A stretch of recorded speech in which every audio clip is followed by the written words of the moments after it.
Welcome friends, আপনারা দেখছেন ডিডিটিভি Bangla YouTube channel, সঠিক খবরের একমাত্র চ্যানেল। নমস্কার।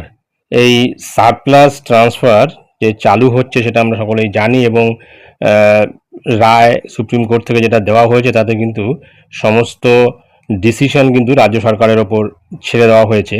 এখন এই সারপ্লাস ট্রান্সফার কাদেরকে করা হবে সেই সংক্রান্ত একটি নিয়ম রয়েছে এবং প্রত্যেকটি স্কুলে কাদেরকে সারপ্লাস ট্রান্সফারে পাঠাতে পারে বা কাদের জন্য সারপ্লাস ট্রান্সফার রয়েছে সেটা আমরা এই সরকারি যে বিজ্ঞপ্তি রয়েছে বা নোটিফিকেশান যেটা বিকাশ ভবন থেকে দেওয়া হয়েছিল সেখানে একটা লিস্ট করে দেওয়া হয়েছে। যেমন টোটাল স্টুডেন্টস অর্থাৎ স্টুডেন্ট স্ট্রেংথ যদি 50-এর মধ্যে থাকে তাহলে হচ্ছে অ্যাডভাইস টু রিকগনাইজ অর্থাৎ সেই স্কুল কিন্তু বন্ধ করে দেওয়া হবে, অর্থাৎ উঠে যাবে।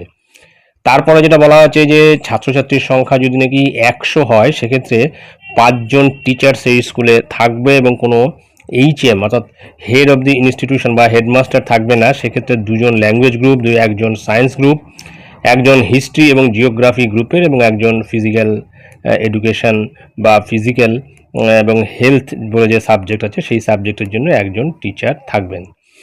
ছাত্রছাত্রীর সংখ্যা যদি নাকি 250 হয় তাহলে 7 জন টিচার পাবে সেই স্কুল এবং কোনো HM থাকবে না। সেক্ষেত্রে ল্যাঙ্গুয়েজ গ্রুপের 3 জন থাকবেন, সায়েন্স গ্রুপের 2 জন, হিস্ট্রি অ্যান্ড জিওগ্রাফি গ্রুপের 1 জন এবং ফিজিক্যাল গ্রুপের 1 জন থাকবেন।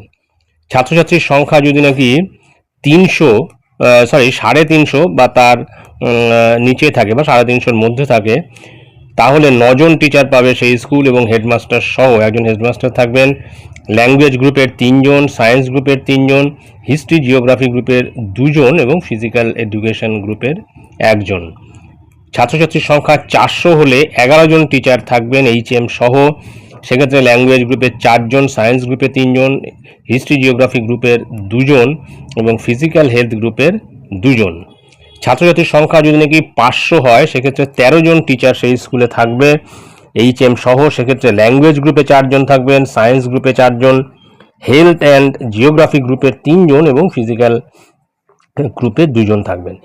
তারপরে যেটা রয়েছে যে 500-র অধিক যদি নাকি স্টুডেন্ট হয় সেক্ষেত্রে 40:1 এই রেশিওতে কিন্তু টিচার স্টুডেন্ট রেশিওটা কিন্তু 40:1 হবে এবং সেক্ষেত্রে ratio of teachers according to group যেমন language group, science group, history geography group এবং ফিজিক্যাল গ্রুপ।